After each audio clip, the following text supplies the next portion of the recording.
All right, guys, welcome back. Sticks and Stones Unfiltered. Today's guest is going to be David Nix. David is going to cover his career in emergency services. He's going to cover the career-ending injury he had. He actually took a 6-inch mortar round that ended his career. Anyways, today's episode is going to be a good one. Thanks, you guys, for tuning in. Subscribe when you get a chance. You had 25 years in emergency services total, right? Right. Okay.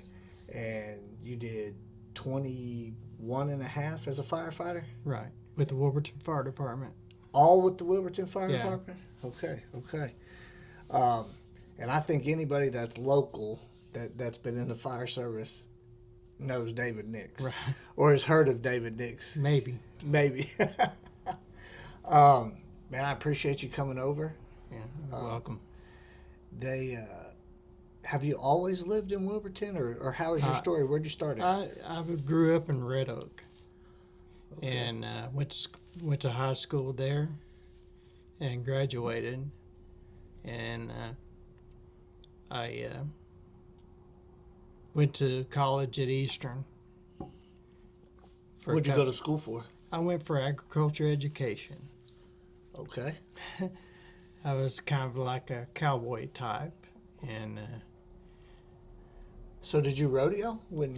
I did rodeo. Really? I was a bull rider. Okay, that makes sense. Yeah. Okay. So it was that was an experience too. Yeah. Did you do all the local rodeos, or did you go out, or? Mostly, around the area. I didn't go out to Oklahoma. Okay. Did you ever do that wild cow milking? Oh no, Wilburton. I did that enough at home. Right. Did you work on a farm or Yeah. live on a farm? Yeah, Really? So what did you guys raise there? we just raised cows, horses. No, nothing else really. Okay. So you were raised out in the country then? Yeah, Okay. yeah, just east of Red Oak. Red Oak. I don't know if people know what it's called, but it's called Bull Hill. Bull Hill. That's where you. So how big was the place? It was 46 acres. Okay. So what'd your morning consist of there? Like you get up and you had to go do your chores, or? No, it was just kind of hang around. Now, during the wintertime, that was the worst time because of the cold. You had to go out and feed the cows. Yeah. That's the first thing every morning. Did you have to go break that ice, I guess? Yeah, the water. Yeah. We had creeks mostly. Okay. And we had 2 creeks running through our property, so we had to, break the ice on some of those. Okay. So you graduated from Red Oak? Mm-hmm. Okay. And Eastern Oklahoma's your college. Yeah. Did you graduate from Eastern? No. No? What? I got married. You got married. Okay. That'll do it. That'll do it. That'll break you every time. Not that it won't break you, but it can break you. It can break you. Yeah. A lot of times that first one's not the best one. That's true. That's true. But yeah. So how young were you when you got married then? I was 18. Oh, yeah. Almost 19. Okay. Yeah. Okay. That's super young to be doing that. Yeah, for sure. it was. Some people make it work. Yeah. I was wild and crazy well into my 30s. Yeah. So I moved to Oklahoma City, me and her both, and we got up there, and I got a job as a welder, and worked for Capital Steel there in Okay. Oklahoma City how long were you up there for? for about 3 years. 3 years, and that had to be a heck of a change from Red Oak, Oh, it Oklahoma was. to It was, different world up in the city. yeah, it was. It was, and I had to drive. We bought a trailer over at Arcadia, Okay. just north of Edmond there, and I was driving from there to Oklahoma City for work. every 5 days a week, I guess, or yeah. That's a drive too. It was a pretty good drive, but Yeah. it wasn't too bad. So how you spent 3 years there, Yeah. and then how did you get back to Wilburton? We just got tired of it. Yeah, Tired of being in the city. I got you. I had 2 kids Okay. from, in that time, and we just wanted to get back to where we were. Little calmer area. Yeah. How old were the kids when you got back there? 3 and 2. 3 and 2. Okay. Oh, Yeah. you what'd you do when you got back to Wilburton? Worked on the farm. That's about all I did. Yeah, yeah. Well, what got you into EMS?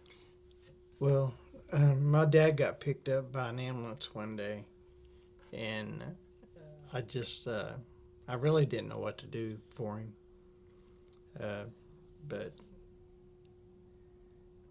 my sister-in-law was a nurse then, and she said, "Why don't you go into nursing, Dave?" It's like, man, I really don't want to be a nurse. And she said, "Well, why don't you be an EMT instead?" And I said, "What's that?" An emergency medical technician. And I said, "Well, that sounds pretty good." So I went and applied to get into the VOTEC system, and With the old KTC? yeah, Yep. and that was back in '87. 1987. Yeah, Okay. And so you got through that system then? yeah. Sounds like so long ago. There's definitely a bunch of people listening that weren't born in 87. I guess so. You know, I had a guy in here the other day. He saw my Fire Academy shirt around the corner, and he was like, "You're old," and I was like, "You don't have to tell me that." But yeah. Do you remember the shirts they had? And it said, "Little House on the Prairie." No, which Oh, the OSU training. Oh, no, And it had a house with different roofs on it. that's funny. Oh, My that- shirt is it's one of their ones from, geez Louise, 2006, and it's pretty plain. It's just got a like a big Maltese cross on the back and stuff on it. One of their main shirts was, "We still make house calls." We still Mace House. Okay. Yeah. It had a fireman and, house fire in the back of it. Yeah. Is that where you got like your initial training was Yeah. through the state? That's the fire training, yeah, Okay. through OSU. Okay. So when you when you got into EMS, like where did you actually start working at then? I started working at Latimer County EMS. Okay. I don't know if you... So that was a county service? That was a county service. Okay. And I was probably making $600 a month before taxes. $600 a month. The pay's definitely come up a little bit. Yeah. What so that was 87 when you were working there? Okay. What did the EMS system over there look like at that time? Like how many buses did you guys have? Like Okay. We were in 1979 vans. okay. I don't know if you've ever seen those. I've seen some vans, but yeah. Anyway, so we ran out of 2 of those, and then they bought a box a little bit later on, and so it was pretty rough because sometimes you didn't know if the thing was going to start when you went out there to get in, and that's a bad feeling. Yeah, there's nothing like turning the key and it doesn't go over. And it's an emergency. So at that time, was that the only ambulance in Latimer County? Yes. Yeah. And how many crews were on? Well, one crew was on call. So if that first ambulance went out, the other crew got called in. Got called in? What? Wow. So a whole county, one bus crew there, Mm-hmm. and then you guys. Where were you guys stationed at? Right there in the hospital, in one of the hospital rooms. Really? Yeah. So you guys were hospital-based EMS then? Yeah. Well, let me tell you, if you wouldn't do anything, you was working the emergency room. Mm-hmm. So you had that, and you had another responsibility. You swept and mopped the floors Uh-huh. of the whole hospital. So janitorial staff too, along with All that, during your shift. and making $600 a month. And back then, it was only 8-hour shifts. Oh, so it was an 8-hour shift. Okay. Mm-hmm. So there was no coverage like 24/7. Well, the other crews would come in. Okay. We had, quite a few different crews that would come in for an 8-hour shift. So was it a bunch of part-time people then, or a bunch of full-time people? There was some part-time, yeah, but most of them were full-time. Okay. So three shifts a day then, I guess. Yeah. Okay. Well, Yeah, I started out on the night shift, and I had a partner. His name was Roger. I don't know if you ever knew him. I always made him. During the night, we could watch TV. If he ever watched a John Wayne movie, everything would just. Everything would happen. that was the Black Car Cloud. wrecks, people shot, Uh-huh. all kinds of stuff. He would bring that on us. Every time he saw John Wayne, I never failed. Yeah, there's definitely the black cloud, the omen that's out there with certain individuals or certain. I remember in high school football, there was a guy that he always wore the same shirt every time, and by the end of the season, it was disgusting. Okay. But they won. I Yeah. mean, like, and the theory was, if he washed it, they were going to lose. But Yeah. it was like, it was rank. He would bring it to class in his bag too. Like he had a gym bag, and I was like, bro, I know you have a locker. What do you do? But it was disgusting. There's a couple stories about Roger. He had an eye injury, and it knocked. He had a fake eye, and so we were coming back from Tulsa for a transfer, coming back, and he's driving, and he's. I could see him over looking, and he goes, "Hey, Dave, look at that girl there." And I said, "Roger, if you're looking at that girl, who's looking at the road? You've only got one eye, man." Yeah.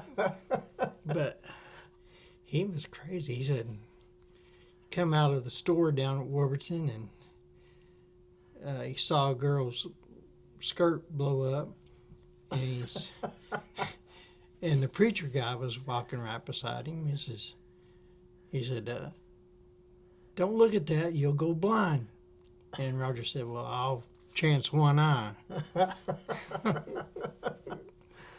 He's Lord. crazy. He was a crazy guy. He was your partner for a long time? Yeah. Okay. Yeah, I learned a lot of stuff from him. Was he a paramedic, EMT? No, he was an EMT. Okay. He worked part-time as the respiratory therapist there at the hospital. Really? Mm-hmm. Okay. How long was EMT school in '87? 6 months. Really? So that was a pretty long time Yeah. then. And at that time, would they have EMT, intermediate, and Paramedic. paramedic? Well, at one time they had an advanced intermediate. An advanced intermediate? Yeah. So EMT intermediate, advanced intermediate, and paramedic. Okay. Yeah, and now they... Yeah, now- back then the advanced part was mostly because you could shock somebody. Really? Yeah. So that was what That got was you... before Uh-huh. everybody else gets to, Yeah. even EMTs, everything was automatic, Yeah. It's to say it's changed a little bit since '87 is an understatement for Right. sure. And you got to see a lot of the changes come up did. through there. I did. Had a lot of different people that came through Uh-huh. that I see now have went on and become big in the EMS. Yeah. Well, yeah. You were big in my life as far as the EMS was for sure, because your wife Nikki was my partner, Yeah. and you guys let me live in your garage upstairs and everything. But I could always remember going to work, and I can't remember if we were coming on when you guys were leaving or leaving when you guys were coming on, but I could always remember it, and you were always buttoned up. You always had your uniform squared away, you know. Yeah. I was talking to Jay Blosson, and we were talking, and you remember your nickname was Super Dave. Super Dave. Yeah. Oh, Super Dave. And yeah, you definitely affected me and steered me in ways you probably didn't know to continue with the EMS. And I'm all forever thankful for you doing that for me. But even talking to Jabe, I know your influence on him through the fire side was tremendous. You know, what transitioned from EMS? How did you figure out you wanted to get into fire? Well, let me tell you, I had worked a fire there. Well, I was standby with the ambulance on a fire in downtown Wolverton. Okay. And so we was there and messing around. It took forever. It was a long fire because it was one of the big buildings. Anyway, that's when Danny Baldwin came up and asked me if I wanted to be a fireman. And I really hadn't thought about it. Uh-huh. And it was like, well, maybe I should. And so that's when I applied for the Wolverton Fire Department through them. And of course, the guys have to vote you in Uh-huh. there. Right. They do, checks on you and everything. Yeah. And Wilburton was always a well-respected department for a small, Yeah. volunteer. At one time, whenever Danny was the chief, we had a 2-minute response time from the time the alarm went off to the time that first truck went out. Uh-huh. It was 2 minutes. I believe it. And we had all that, checked and everything. I tell you what, we had a fire one time, and all the guys get there, and we're just running through the door getting our stuff. Come back, there's a rat that had been stepped on. When we come through the door, we'd smashed it.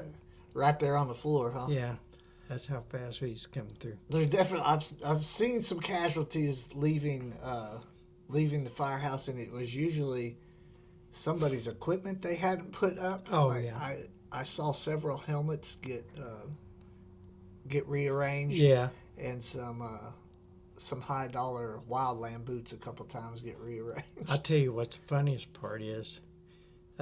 Sometimes we'd have so many guys there, and there'd be a third guy trying to get in the truck, and we'd say, "Hey, go open up the door." And he'd get out and open up the door, and we'd take off. Oh. And it was so funny. And I bet that guy was pissed he off. was. Like, Yeah, because we just leave him, but yeah, that was some good times. and Wilburton has their firefighters seem to have like a lot of longevity too. As far as if you get on there, if you're there. living in that area, you're staying there until Oh, Yeah.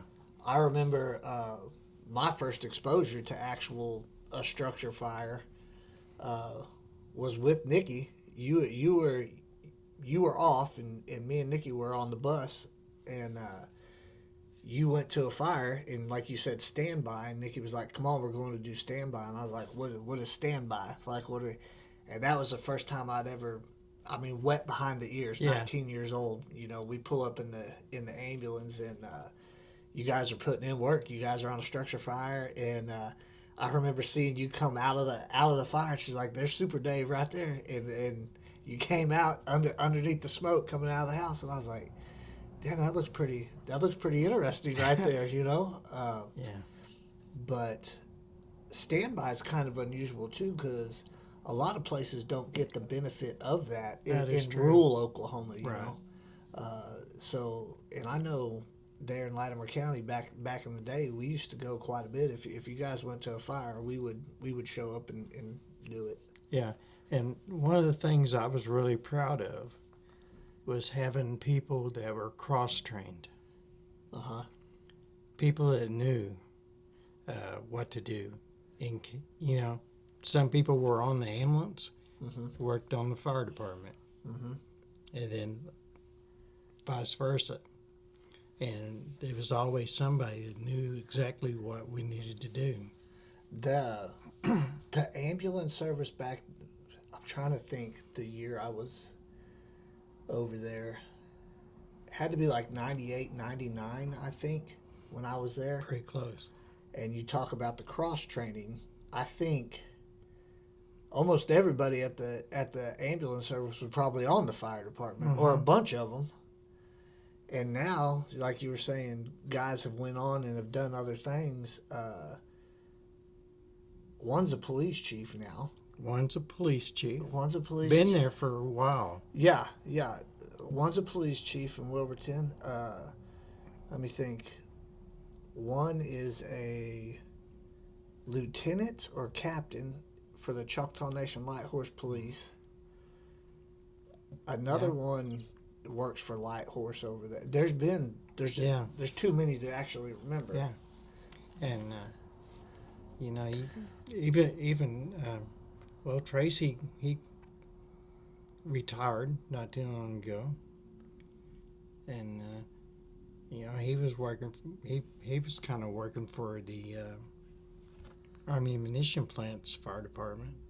Was Tracy there at Wadley's or the Latimer County back then? Yeah, he was Wilburton. Yeah, I did not remember that. Okay. So Chris Morris, he was working with us. Yeah. Worked the EMS and the fire department. Chris still in EMS. He can't get away from it. I know it. He cannot get away from it. He's at a pretty good place right now, though. He's definitely hooked up with a good organization now. That's good. Dang, I forgot about all those people. Matter of fact, whenever Air Evac came in, I forgot what year it was. Their first run was because of me. I went on an ambulance run, and we were having a helicopter safety deal that they flew into, and I got called out to Veterans Colony, and for a heart attack, and then I called them out. Did they fly down to the Vets Colony? Yeah. And so, like, the Veterans Colony, for people out there unfamiliar with the area, the Veterans Colony is in the middle of nowhere.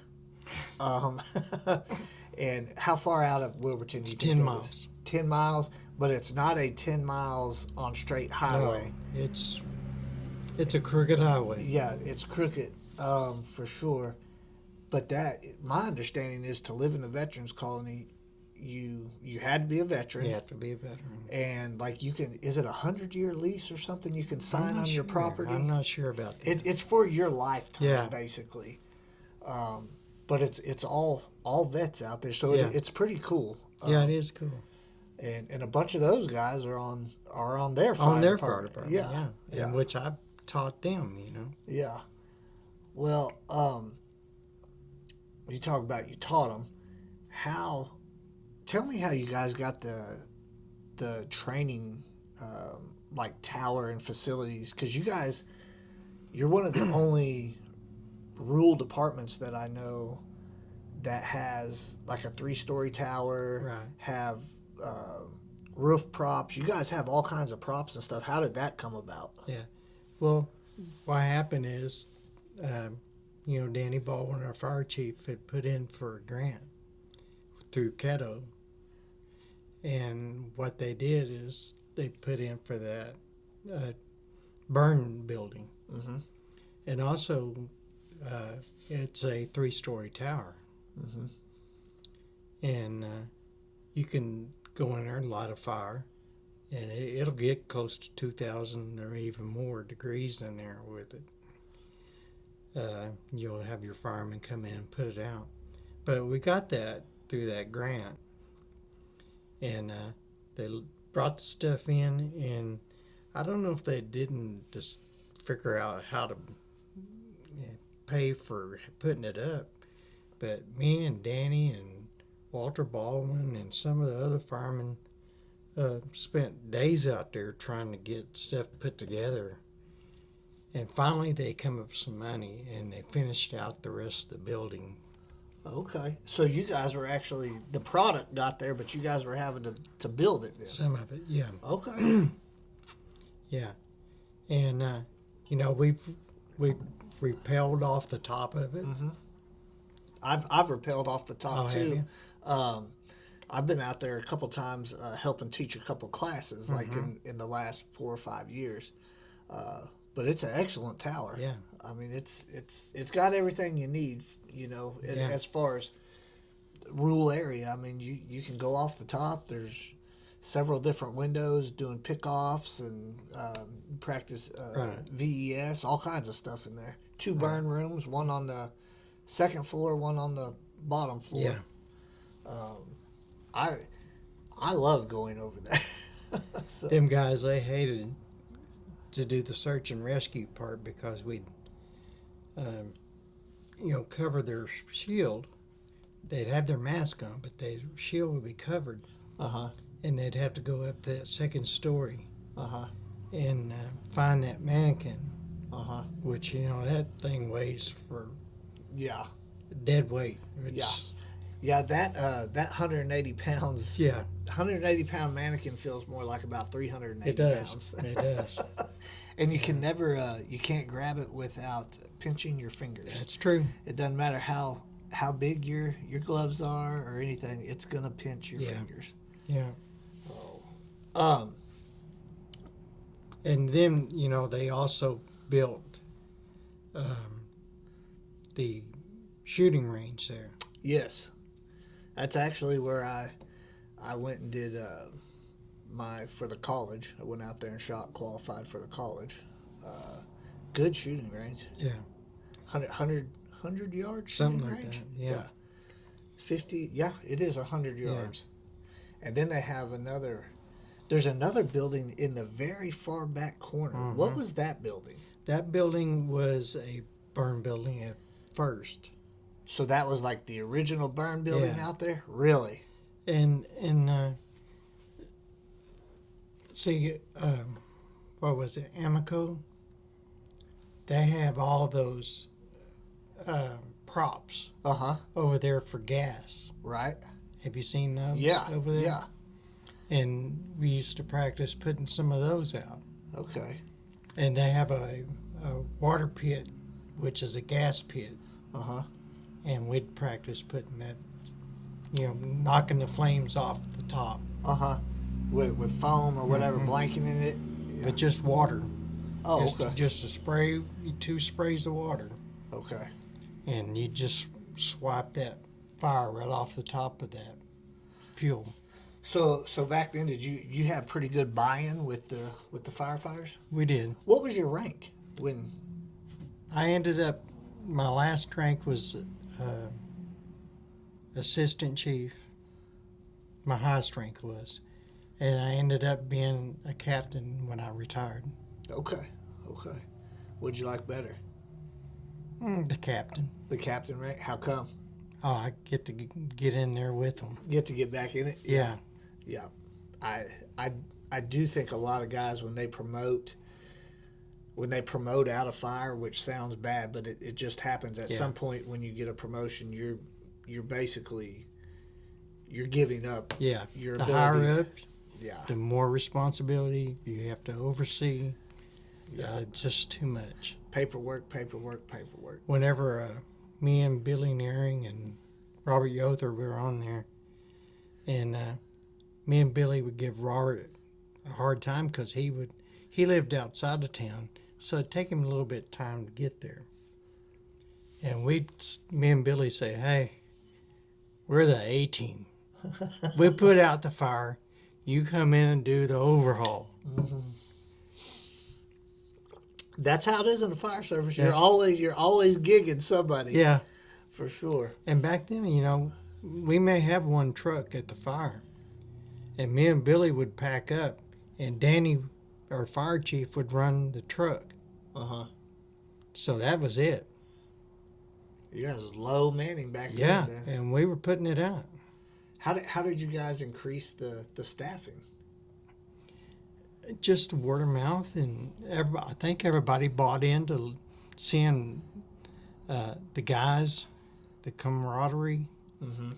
and I think they wanted to be a part of it. Right. The camaraderie, like, talk on that for a minute. What's the big deal about camaraderie? Oh man, it was just like, you almost treated everybody like a brother, Mm-hmm. and we would have events that everybody would be there for as much as they could, and it just seemed like, well, matter of fact, we lost one of our firefighters. Really? He was killed in a car wreck, Uh-huh. and we had to work that. That's a rough one. And it brought us together too. Mm-hmm. We brought in a grief counselor Mm-hmm. from Poto, and it took us a while to get over that a little bit. It does. It's one thing when you're working the general public, Mm-hmm. and you just separate yourself almost from like reality at that point, or at least I do. Yeah. But then when you actually have to work someone that that you care about, that's a rough day, and Yeah. it'll stick with you for a while, and a lot of guys have problems dealing with it, and I know a lot of people suppress it too, Yeah. sometimes they let it get out of hand. Yeah, they do. So that's good you guys brought a counselor. How long ago was that? Like how did you guys know to bring a counselor in? Because that's new stuff. Well, I don't know if you knew Bob Holly from Poto. He ran the EMS there. Okay. Anyway, I kind of worked for them too, Okay. part time, and so we kind of knew it was there. That's good. You knew your resources then, for sure. Yeah. Yeah, I worked at Heavener. I worked at Poto a little bit, Spiro, and at Pecola. And was that all for LaFleur County EMS? Yeah. It's first responders, good or bad, but it's almost like we're free agents. Yeah. If the money's right, we'll drive a ways, and if the money's really right, I'll go a long ways. Some days I would be working at Pecola, Nikki'd be working at Spiro or Tallahassee. Yeah. Yep. So we were both working, Yeah, it is crazy because you'll chase the money. Like, Yeah. it'll happen. That guy that I was telling you passed away. We had a fire one night, and we brought the tanker truck out, and back then it was just a big old tank, big tanker, 5,000 gallons. Okay.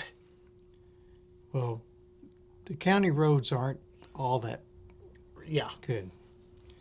Anyway, he got off to one side, and we're headed back to town in the fire truck, and all of a sudden you heard, "Hey guys, I think I'm in a pickle."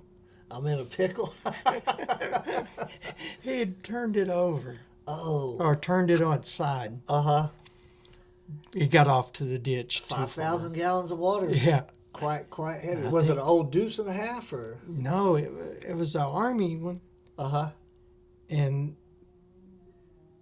uh, I couldn't even. It was an Army tanker, Uh-huh. but it was gigantic. I bet I know what you're talking. I think who is it? Stigler, I think, has one just huge, and it's Yeah. all. Yeah, I know exactly what you're talking about. Yeah. Yeah. Takes forever to turn in a circle. Mhm. Yeah. Yep. So talk about like the training that you. I know you train with your department. You know, talk about how you helped get training out to the other departments, because I know you were everywhere. Like if somebody needed training, they could call David Nick, Yeah. Super Dave, and Well, I always felt really good about getting the training for myself, and OSU helped me with that, and the fire department, and I just know that I wanted to kind of give my experience to those guys to keep them out of trouble. I hope I did. I hope they learned something, and that it saved their life or somebody else's. And you talked about Jabe a while ago. It was so much pleasure to teach somebody that enjoyed being taught. Yep. They sat there and they looked and they listened. I went to Tallahassee, did a class for them, and they showed up. Buffalo Valley showed up, and the Veterans Colony, and Whitesboro.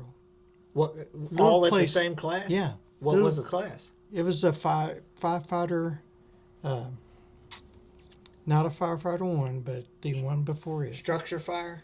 No, it was a, man. See, my memory's almost gone. No, you're good. So the structural firefighter was at one point just before firefighter Yeah, I one, think that may have been it. where it basically covered everything. Yeah, yeah, So how did that go? Then you had 4 or 5 different departments there. yeah. Everything good, and you know they really liked the SCBA part. You know, we made them try to get it on within a minute. Right. Stuff like that, and it was pretty good. It did ropes, Ropes. yeah, They and we were lucky enough to have a house that a person gave us, really. and we did, you know, the cutting of the roof, the ventilation. We did our emergency exit where you went through like a wall that had just the drywall. You just took your axe and beat your way through to the next room, stuff like that. Right. And lot of things we learned there. It does make a huge difference, like you said, when they show up and they want to learn. Yeah, and you can give them real time, without being an emergency, but real time training. You know, something that they would maybe have to use later on. Yeah. Yeah. Yeah. And if they had to use it, they knew it. Yeah, I think probably the majority of the guys you trained are still hooked up in it. some of them are. Yeah, yeah. I know that. I had heat stroke 3 times. Really? Yeah. In that class or in general? No, in my career, Uh-huh. hospital 3 times. So, it can really take a toll on your body. Right. So how'd you have it the first time? What were you doing? First time I was fighting a house fire, Uh-huh. 2-story, and it was probably 97, 98 degrees outside, Uh-huh. and It was a heck of a fire, Right. and it just got too hot. The next two times, was it? It was a lot easier to get it the second and third time. That's what I was going to ask. You're more susceptible to it. Yeah. It seems like. Yeah. Matter of fact, on the third time, there was 6 of us went to the hospital from that fire. So, It was a hot day, let me tell you. I had the same issue with a heat stroke at one time, or heat exhaustion, and the doctors were worried about my kidneys. So, do you think that's affected those past incidents affected you to the current situation, or? I just think my whole history of thinking I'm bulletproof has taken a toll on every piece of part of my body. Yeah. When you're young, you don't think you're going to make it to this No. age. I had no idea I'd make it past 60. You definitely have had some doozies. Yeah. I just, I don't know, I had a premonition before, and I thought, well, man, I don't know. I lived pretty rough life about taking care of myself or anything like that. And I'm definitely starting to see the effects of some crazy decisions I have made. You Yeah. know, how's your back? Let me ask you that, because you got into EMS when it was like all human lift power. 2 back surgeries and a neck surgery. Really, I didn't know that. That's my back is bummed up from. I don't even want to say from fire so much as EMS lifting the people. How did you bum yours up? Lifting people. Yeah, you had what? Your cots? Did you guys even have power cots when you got into it? No, you had 2 people caught. You couldn't do it with just one person. Right. You took 2 people to lift that cot up. Yep. And unlike today, I've seen some of the people. You didn't ask people to get on the cot. Mm-hmm. You picked them up and put them on the cot. I don't care how you did it, but there was no asking anybody, hey, can you get over here and get on this cot? You were picking them up. Yep. Trailer house, if they were in the back room back there, Yep. we'd get out that scoop stretcher, get them off the bed, carry them all the way to the front door, come off the steps. You and one other person? Yeah. Yeah. And then put them on the bed. Yep. It's times have changed. Times have changed. Equipment and tactics have gotten better. Yeah. There's still some agencies out there a little behind in the times, but definitely. I didn't know your back was that bummed up. Oh but yeah. If I'd have had the equipment that they have now, I don't think I would be in as bad a shape as I am. I picked up some heavy people, 400 or 500 pounds. Yeah. I think if you got in 87, I got in 11 years after you. I think if we would have gotten EMS in 2007,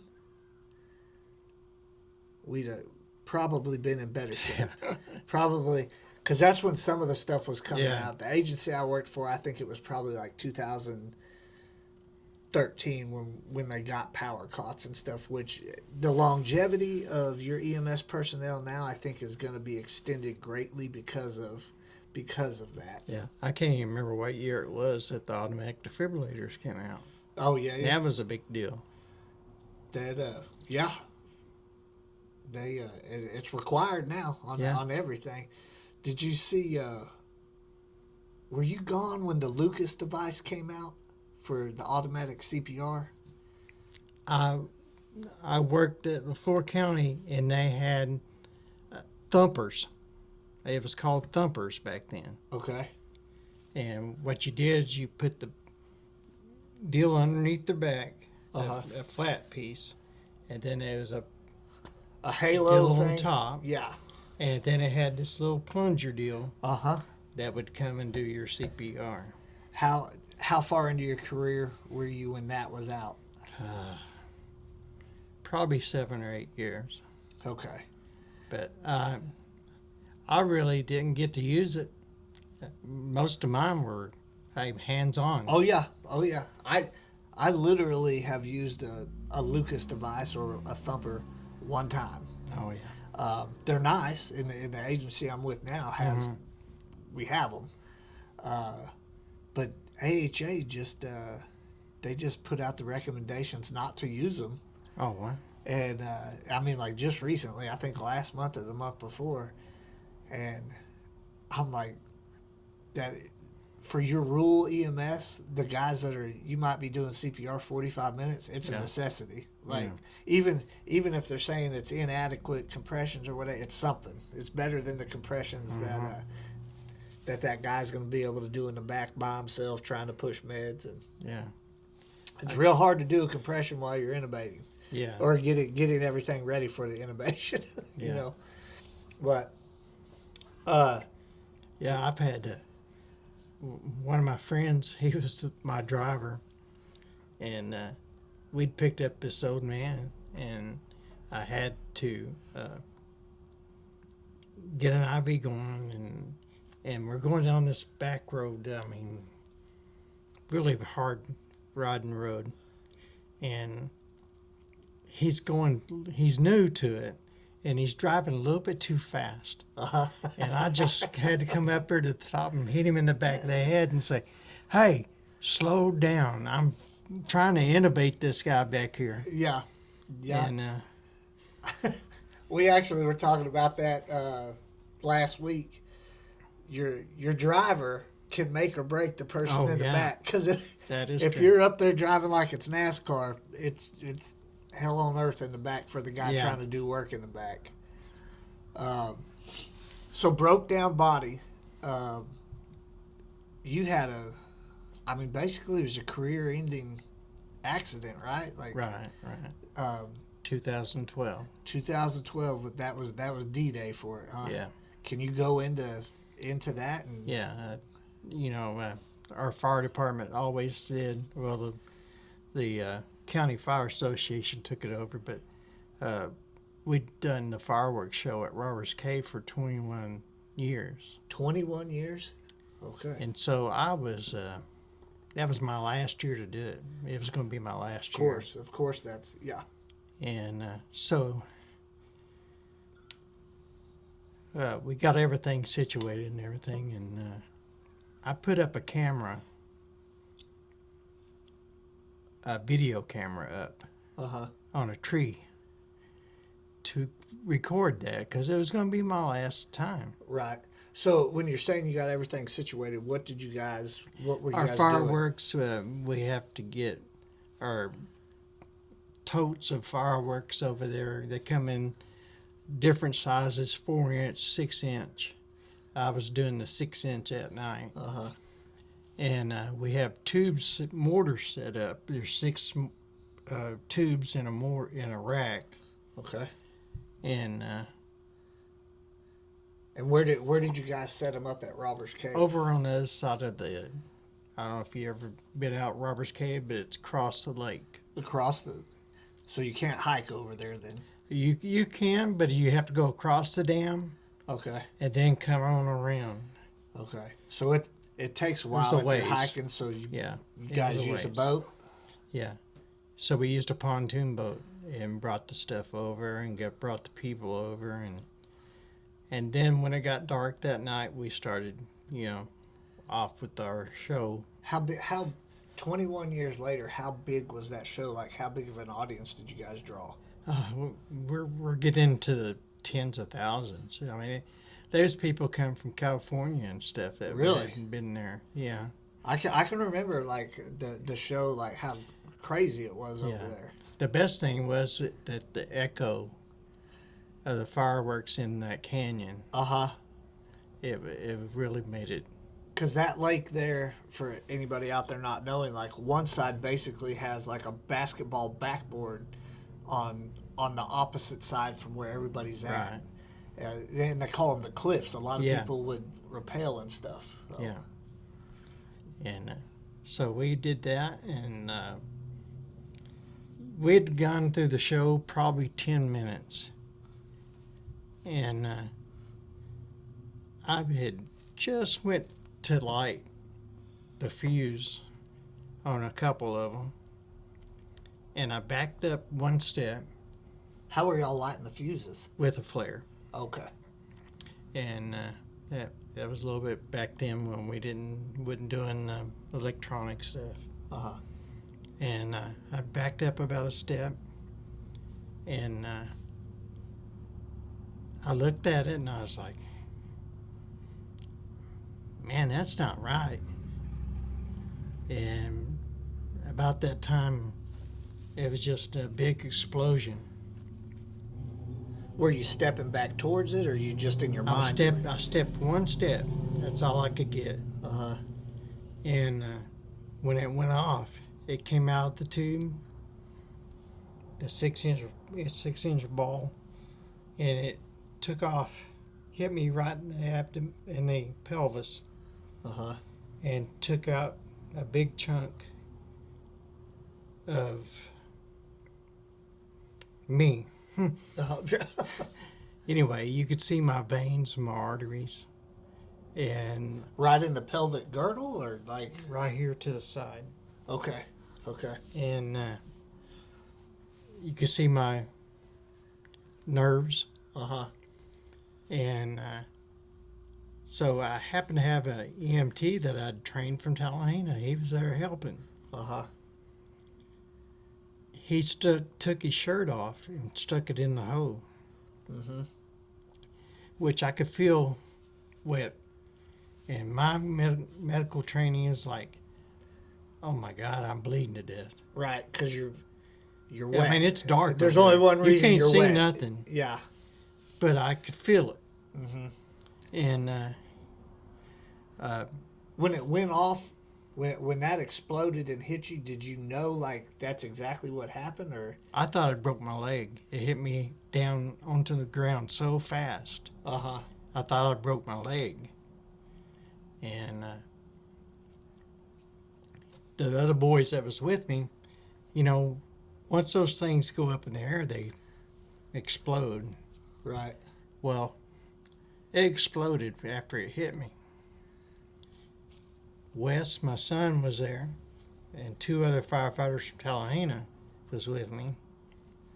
And it blew them about 20 feet away from where I was. Huh. That's crazy. Yeah. Did it hit anybody else? I think it hit my son's hand. I'm Uh-huh. not sure about the others, but it took out 3 inches of my femoral vein. Phew. I lost that. And I told my son, I said, he finally came back over once he got his senses. And I said, Wes, I'm dying, man. I just told him how much I loved him, and, Yeah. and he says, no, you're going to make it. You're going to make it. Yeah. And so Nikki was over on the other side of the deal. And I said, tell him to get Nikki over here. Uh-huh. And so the pontoon started on its way over. Right. It died halfway across the lake. Engine trouble? Engine trouble. And you're over here bleeding to death with somebody holding a shirt. Yeah. And so here I am. And they're getting closer, but not very fast. Wes goes and jumps in the lake and swims out there and grabs a hold of the boat and brings it over to us. Uh-huh. And so Nikki gets there, and they tried to get me all packaged up. All we had was a bunker gear bag, and they put me on that and used the handles to carry me Okay. because we knew we couldn't go back across on the pontoon, so we had to go around. We had to go around towards the dam. And so they started carrying me.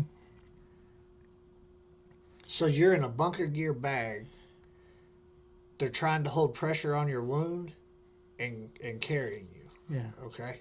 And so we get about halfway around, and there's an old man that's in a little boat with a little motor. And he pulls up there to the side of the deal. They're about halfway down. And they load me up in that and take me across. And so we get across over there. They're put me on the stretcher and stuff, which I'm kind of in and out all that time. And some of this stuff I was told. Right. I really can't remember. Right. And so we get in the ambulance, and I think one of the guys said, one of the EMTs said, let's see what we got. Or it may have been the helicopter crew. Hell, I don't know. Right. Your facts, yeah. At this point, I just know you're that in and out somebody of said, let's consciousness. see what we got. And they pulled the shirt out. Oh, Well, guess what? any clotting that had happened is done.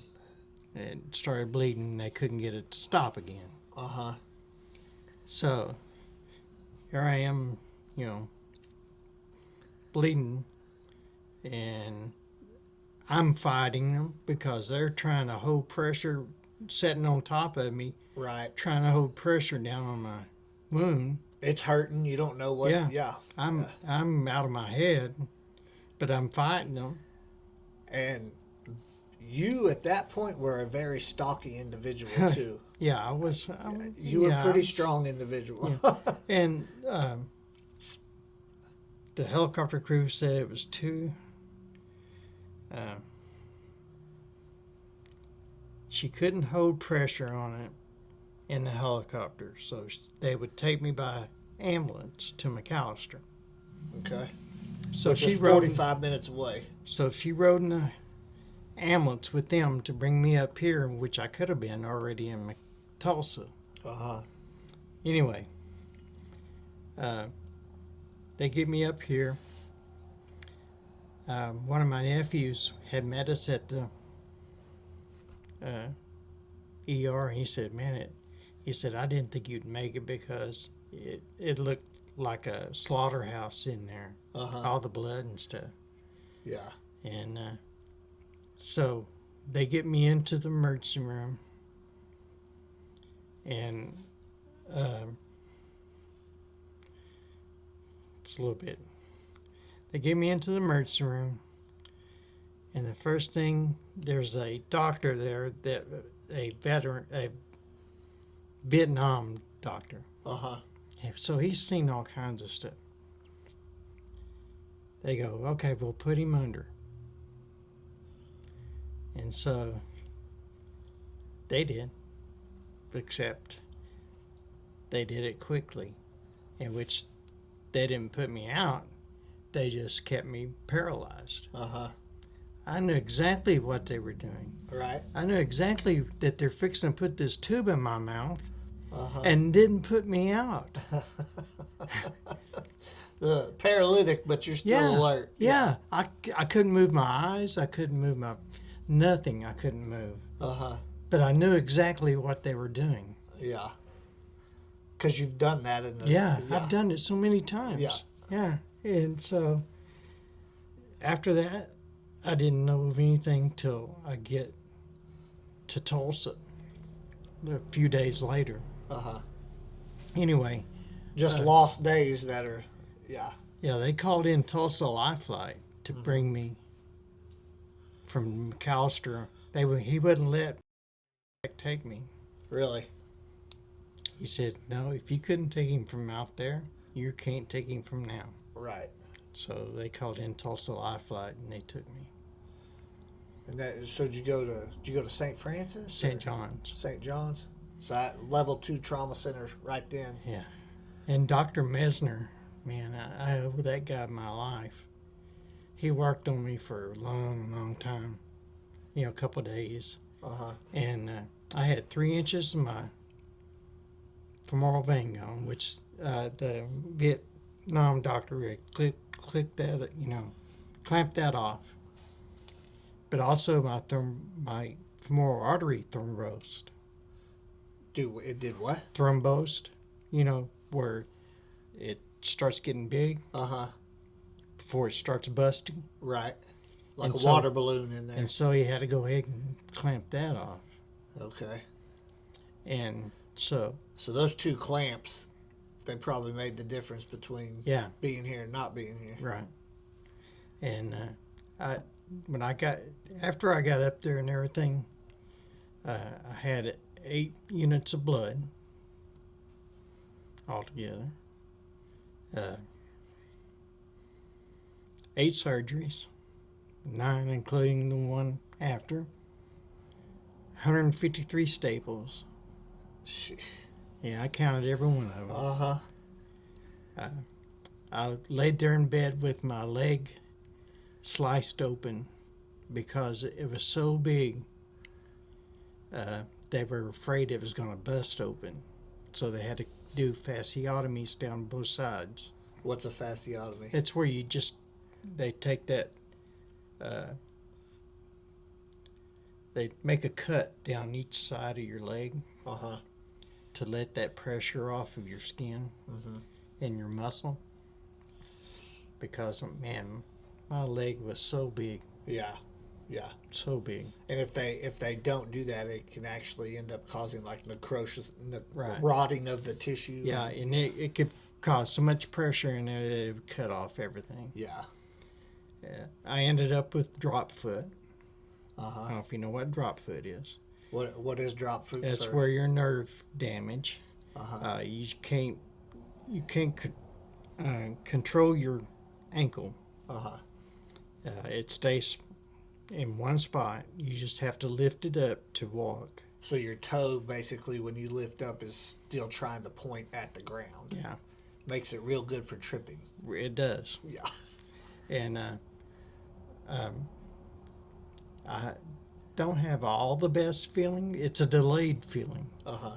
If you were to stick a needle on my foot, Uh-huh. it'd take a few seconds, and then I'd feel it. Right. How long after the accident did they say, okay, you're going to live? Because I know it was a long time. Well, my wife came in, the doctor came in 2 days later and was telling Nikki that he thinks he could save me, but he didn't know if he could save my leg. But he was going to try. And he saved my leg. That's- Yeah. So they didn't know, like, they didn't know if you'd ever walk again, or they didn't even know if They you'd didn't keep your know any leg. of that. Yeah. Yeah. Dr. Mesner, he was a teacher for OU Medical. And so he would bring in students every day. Uh-huh. And he'd say, is it okay if I brought in all these?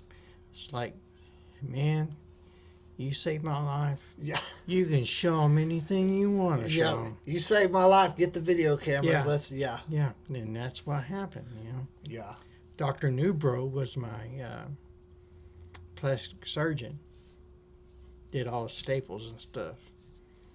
And he's originally from McAllister. Really? Yeah. Man.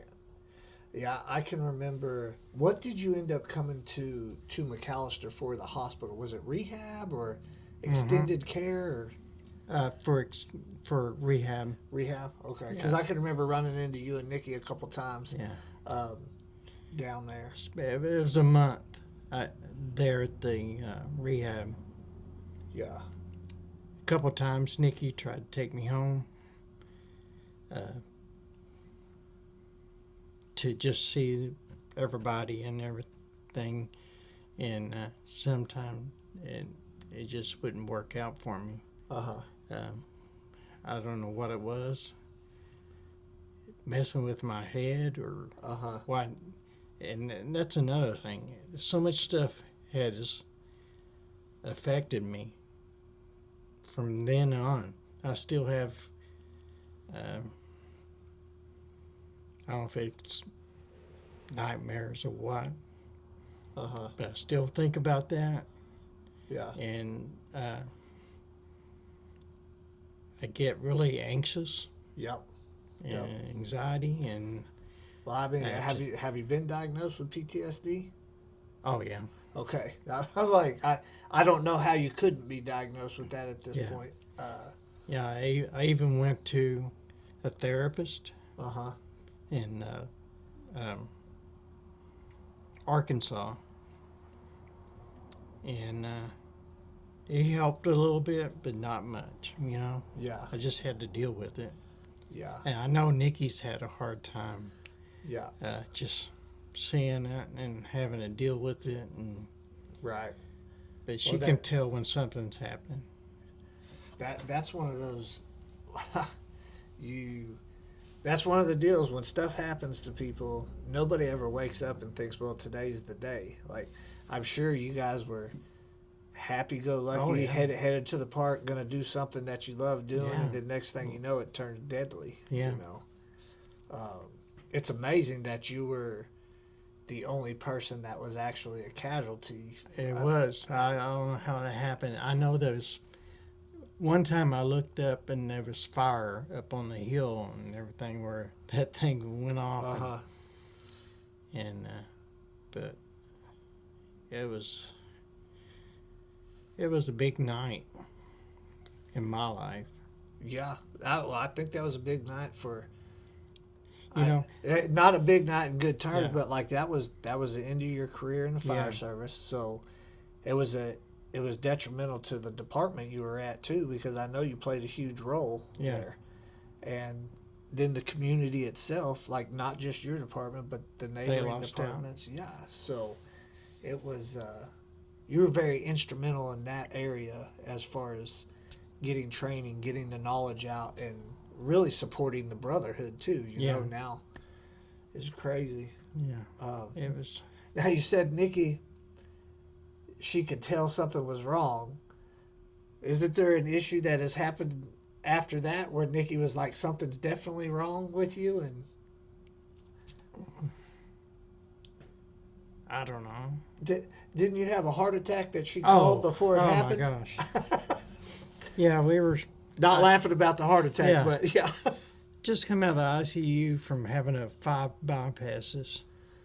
And we're in the room, and she could tell that something's wrong with me. And she tries to tell him, hey, you need to check him out. And they're kind of like, no, okay, we will here in a little bit. Whatever, wife, we got this. Was she a nurse at this time? Or Okay, so paramedic nurse saying the man she's been married to is having an issue and just kind of brush it off. So I go into cardiac arrest and hey. Lo and behold. They shocked me and brought me back. They burnt me, but they shocked me. They burned you? Yeah. Really? Yeah. Didn't have a good connection? I don't know what happened, but I woke up and I had spots where they burnt me. Okay. Yeah. Not a good. Yeah. Not a good deal, but it's okay. They brought me back. Right. Right. Well, so what would you tell people thinking about getting into like being an emergency responder? Like, what would your message be to those people? To take care of yourself. Make plans to take care of yourself. If something goes wrong, just think of me. I've had both my wrists broke. Uh-huh. One in a house fire, the other one out of work. So I've had my ankle broke, and I've had 2 back surgeries and neck surgery. All due to work? For Well, all those were, yeah. Uh-huh. And so my lifestyle, I was a smoker for a long time. I don't remember it, really. Oh, yeah. I didn't know. I can't remember you smoking, but Yeah, I was smoking, and I gave it up. Me and Nikki gave up about the same time, and we haven't smoked since. uh-huh. But I took that Chantix, and I mean, 3 days I couldn't stand a cigarette. Uh-huh. But anyway, I've had all those injuries. I've had 3 heat strokes, and all those were from work. But what happens if a regular person that is a volunteer, something bad like that happens to them? What are their plans for later on if they don't get any better? Right. I had none, no plan. I get a little retirement check from the fire department, but it's a volunteer fire department, Uh-huh. so that check isn't very big. Right. I get disability, but that's not very much either. Right. So, if you don't have plans Uh-huh. in situated, no retirement, Yeah.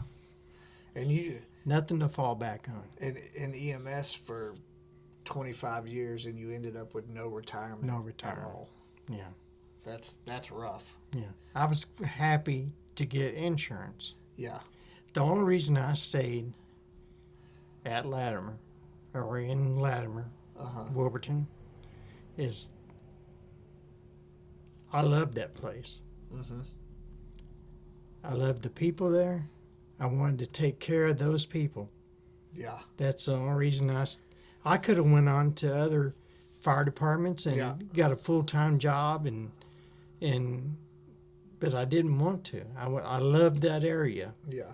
Those people loved you. The people I know from the area loved David Nix. So you were the embodiment of the firefighter EMS individual there. So don't ever think the people didn't appreciate what you did. Yeah. Oh.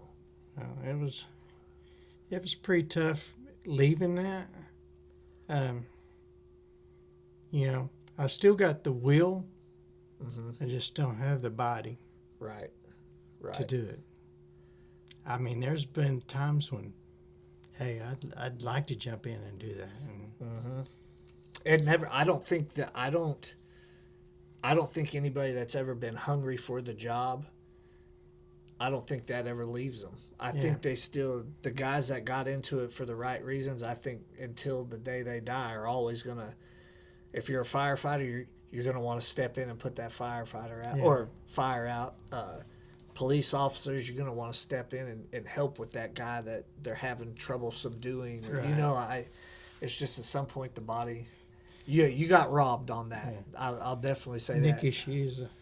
she hates it when I do it, but somebody gets hurt, falls or whatever, they'll say, hey, is there anybody in here that's medical? She's a nurse. Yeah. Yeah. Yeah. Put it off. Yep. This one right here. Yeah, she hates that. That's funny. Oh, man. It's too funny. Yeah. Well, so that's what you would tell. That's what you would tell other first responders. Like, look out for your future. Yeah. What you rewind and you go all the way back to Dave in Red Oak, Super Dave in Red Oak. What would you tell that young man now? Man, that's a hard question. Right? You live some life. Yeah. I guess just take care of yourself. I mean, I didn't know until lately how important uh, your health is. I, I don't know if you know, or most people don't know, but I'm on dialysis. Okay. I dealt with that How long have you been on dialysis? since February. Since February. Yeah. Has it made you feel better since you've gotten on it? Oh yeah, yeah. And I hook myself up at night Uh huh. and hook myself in the morning. Okay. And you know, it's every night, Yeah. but it's a lot better than a hemodialysis that I was taking. That it was pretty much about to kill me. That was rough on you. Yeah, it was only 3 days a week, but man, it was so rough. Yeah. I don't see why people are even doing that part when this is a Uh-huh. lot easier. Right. Right. But anyway, yeah, I don't know. People, the younger guys, they really don't take it into account of, hey, what's going to happen later on. Mm-hmm. And that's what I'm pushing, is that you just don't have the same body forever. No. No. When it leaves for sure. And I thought I would. I thought, hey, I mean, there'd be times I'd be in a house fire, I'd be in there smoking, Mm-hmm. right in the center of the house, right in the smoke. Yeah. That's at that time, that was not an unusual deal. I remember when I got in the fire service, showing up for work at shift change, and there'd be 5, 6 dudes outside of the firehouse smoking when we got there. Yeah. And it did change eventually. I mean, it's went out of favor. It seems to be coming back in fashion for some reason for some of the young kids, and I'm like, don't do it, But and at this point, I don't know if vaping or cigarettes is worse. Yeah, I just try to. And I'd say, hey, if you got diabetes, treat it right, because it definitely will come back on you. Mm-hmm. Did you have diabetes? Yeah. You have? Okay.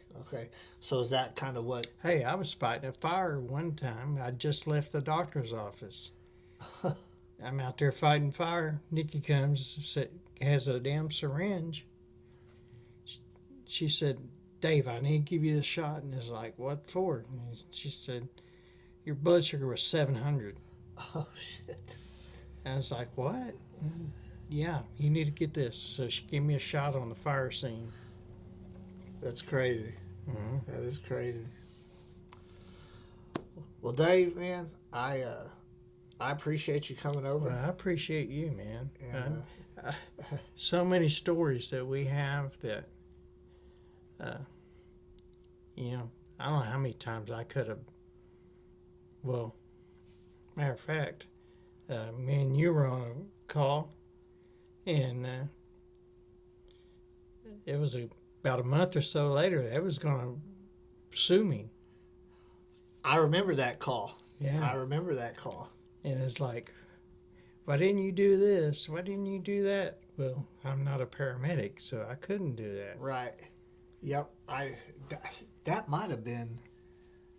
That had to be in one of my first 5 runs I'd ever done. I think it was. Yeah, because that was when I didn't know you back into the driveway, and I pulled into the driveway head first, and by that time it was too late. Yeah. Yeah, full code. I remember that. Yeah, and yeah, I had no idea. That's one of three times I think I've had to give a deposition for a case, and it was like, you're talking to. I have no idea what we were even supposed to do. Like, I pulled in wrong. That's what I know I did. But yeah, a couple other times were because we had responded to car wrecks, and I had to end up. But everybody's looking to do it now. That was kind of rare back then, though, because that was when they were first starting coming after people. I back when I was telling you, back when I started, 87, 89, Wadley's took over Latimer County, and I worked out of their Suburban. You ever worked in there? I've never been in a Suburban. No. Oh my God. Not for tall people, Right. but I'm short, so it was okay. Yeah. But man, a Suburban, Yeah. you couldn't get to the front because it was blocked off. Uh-huh. You just had a little window. It was, we've come a long ways in EMS. Oh man. I remember when Latimer County got that first Trauma Hawk. And, you know, that was the cat's meow Yeah. then. It's like, wow. Yeah. But, Yeah, I feel like I did part of that oh, yeah. of being able to keep brand new ambulances in there. And one thing I was very proud of in my employees that I had is that we kept those ambulances spick and span. You Yep. know, we kept, even if they come back from a run, Uh-huh. they were out there mopping and sweeping that floor out, cleaning, wiping down Yeah. There was a every standard. time. You had a standard for us. Yeah. Oh. And they washed the ambulance outside Uh-huh. instead of just letting those bugs and stuff stay on there and it looked nasty. And Yeah. that was one of the driver's duties when they got back. They cleaned outside. Medic would go in and help clean up the back and restock. Restock that, yeah. I had a deal where we had a checkoff sheet. Uh-huh. You did it every morning Yep. to make sure everything you needed was in there. The state required. Yep. I would hide money in certain spots of the ambulance. And sometimes not very often, but sometimes they would find it. Uh-huh. But if they didn't find it, I would go back out there and I said, "Did y'all check this thing off?" And they go, "Oh, yeah, yeah." And I'd go over to behind the 4x4s Uh-huh. and I'd grab that money out and say, "Well, you lost that." That was the incentive, too. That was dude. the incentive. And I mean, they would tear that thing apart trying to find money and stuff. Yeah. But, That's Yeah. crazy. but it was good days. It was good, and you played a big role. You played a huge role in my life for first responder. I mean, like, I really got my feet wet over there, so I appreciate you for that. And Nikki, I mean, Yeah, Nikki's huge too. Yeah, I can't believe I hired her. You hired her, Yeah. you dated her, you married her. Yeah, Boy, I would say it's worth the risk on yeah, I that guess one. so. Yeah, she's a good lady. Yeah, We'll have to get her in Hey, here. I'd trust her with. Oh yeah. She knows her stuff. Yeah. If I had to have somebody work on me. Oh yeah, it's her. Yep, for sure. Well, brother, Okay. I appreciate it, and we'll have you back on. Like, All right. you can come back on. You think of some more stories? Like, we're down. Invitation's always open to you. All right, I appreciate it. All right. Thank you guys. Tuning in, Sticks and Stones Unfiltered. If you guys want to see anybody else, let us know. Don't forget to like and subscribe. See you.